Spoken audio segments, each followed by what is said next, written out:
Good morning, everyone. Welcome to the KDPG Sunday Edition. I'm Ken Rice. Over the years, Pittsburgh has been blessed with many colorful personalities. Very few, though, have been as colorful or as popular as professional wrestling's living legend Bruno Sammartino, who died this past week at age 82. Bruno ruled the wrestling world for a long time. He went on to befriend celebrities, politicians, fellow athletes like Arnold Schwarzenegger. But as KDK's Paul Martino reminds us, to his many fans here, he embodied Pittsburgh. As Pirate fans arrived for an afternoon game Wednesday, they were just learning the news that Bruno Sammartino had died. He was a great man, not only a great wrestler, but a great man and a great ambassador for Pittsburgh. He was a wonderful man. He was good for the city of Pittsburgh. He made wrestling what it is right now. He fell in love with Pittsburgh, and I think Pittsburgh loved him back. Radio personality Larry Richert had a close bond with Sammartino. In recent years, they considered Larry his handler. And he made sure that he never forgot the fans in particular, because without them, he would have never risen to this heroic wrestling champion, the living legend. Richert was so moved by Sammartino's life that he produced a documentary on the wrestler, traveling with him to the village in the Abruzzi section of Italy, where Bruno and his family escaped from the Nazis. To so many people around the world, he uplifted them at a time when Italian Americans as immigrants were really picked on and looked down upon. That's when his rise as a champion, and he always remembered where he came from. Coming to America was an enormous opportunity for the champ, but it wasn't always easy to be an Italian immigrant. I experienced bullying because I couldn't speak the language, and kids used to, you know how kids can be. But no one bullied Bruno when he grew up. He became the strongest man in the world and champion of the world. All the while, he remained a Pittsburgh guy, a guy they won't forget soon. I thought, you know, I'm very grateful, I'm very thankful, walk away, and I thought, you know, a couple of years, who would even remember who you are? Paul Martino, KDKA-TV News. Well, this morning we remember Bruno Sammartino with two men who were his close friends who traveled with him to Italy to revisit the town the Nazis invaded, chasing Bruno's family out. Larry Richert is one of Pittsburgh's best-known voices, radio hosts and MCs, co-host of News Radio 1020, KDKA's Morning News with John Shumway. Larry was not only a close friend of Bruno's, but also produced a documentary, as you saw, about Sammartino's life called La Mia Mama. We'll talk about that. Another Pittsburgh broadcasting legend, Jimmy Krenn, is here, radio veteran, comedian, and podcaster. Larry and Jimmy both traveled with Bruno Sammartino to his hometown in Italy last year for a dedication of a statue honoring him. David Tribben, executive editor of the Post-Gazette, joins us. As always, nice to have you here, and welcome to both of you. Thanks for coming. Thanks for agreeing to share some memories about Bruno. Let's start with how each of you met him and got to become his friend over the years. Larry, you want to start? In this very studio, nearly 30 years ago, our producer Roger Shepard said, we booked Bruno Sammartino, and growing up in Pittsburgh with three brothers, we all wanted to be Bruno. So we wrecked some furniture over this long before I ever knew I would meet him. So he came on the show, and I knew him as a wrestler, knew nothing else except he was an Italian immigrant. And then he proceeded to tell this horrific childhood story of the invasion of the Nazi SS when he was 8.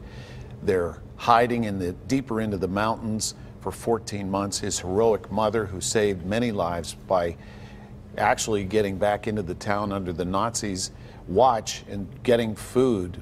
They were starving. And then he said that they were about to be executed when they were discovered in their hiding place. And his mother grabbed brother and sister and said, you'll never be hungry again. You'll never be cold. We'll be in paradise soon together.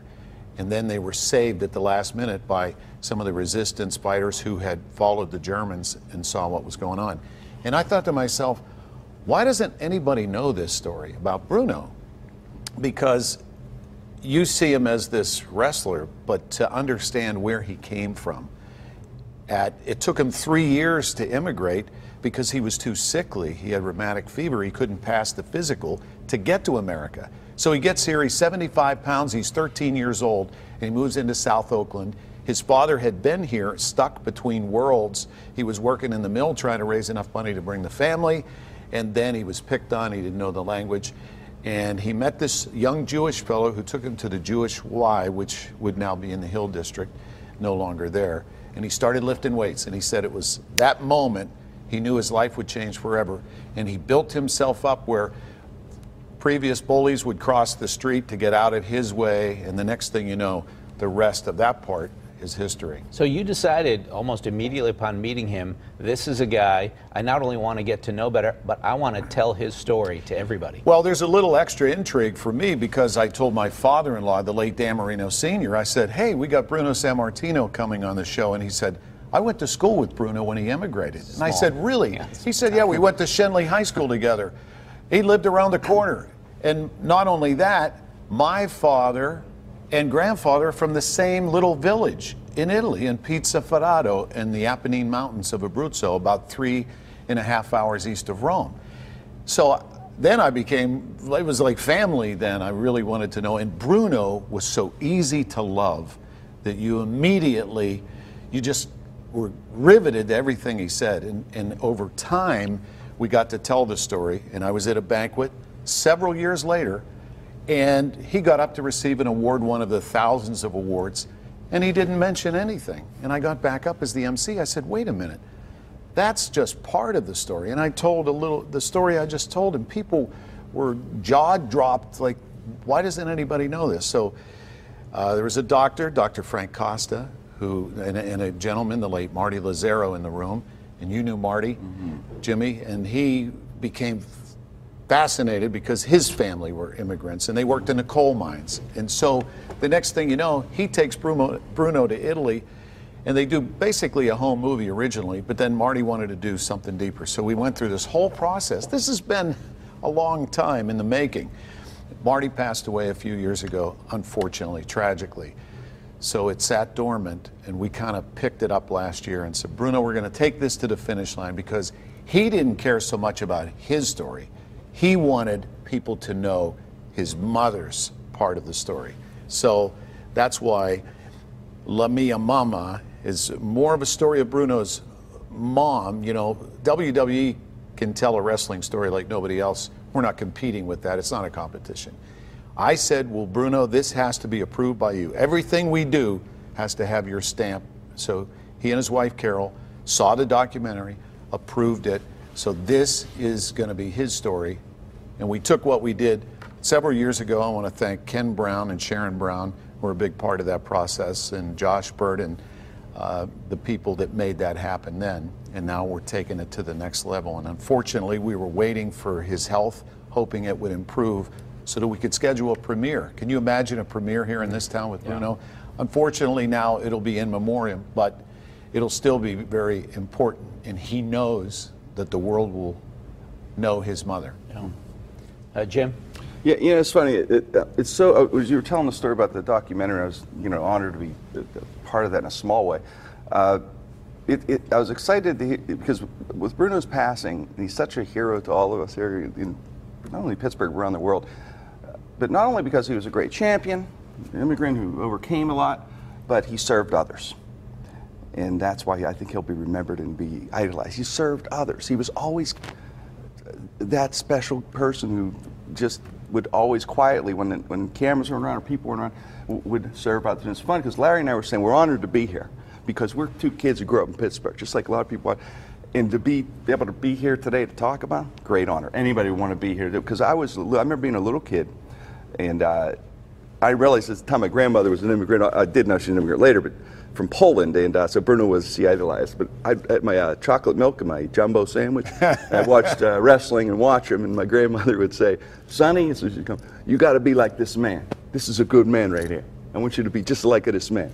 She wasn't pointing to Gorilla Monsoon. No, I wanted to beat him. I wanted to beat George Steele and him. But as I got older, idolized him. You see what he was about. How he was always Pittsburgh. No matter what, he was ours. He could be all over the world, Sports Illustrated, but he was ours. And as an adult, to meet him, it was like, meeting God for me. I remember doing a Dapper Dan, and he came up and said, that was very funny. I'm like, oh my God, that was bigger than being on Tonight Show to me. It's like amazing. He was injured, and you sent him flowers once, and he told me, Jimmy Crun sent me flowers, and he said, I like Jimmy Crun. I go, yeah, he's okay. Well, and this guy has a lot of his qualities, unselfish and kind, and so The great he got teachers. tight with, he became close with Bruno, and I was fortunate enough to, with Larry to get to know him, because Larry and that Italy trip, even before we went on, I remember Larry and I looking at each other, wow, man, what a cool we're going to thing. remember this forever. All right, we're going to take a break. When we come back, we're going to show some more video of the Italy trip, and I want to get into more about how Bruno and his character as a wrestler, how that really embodied Pittsburgh. More of the KDPG Sunday edition right after this.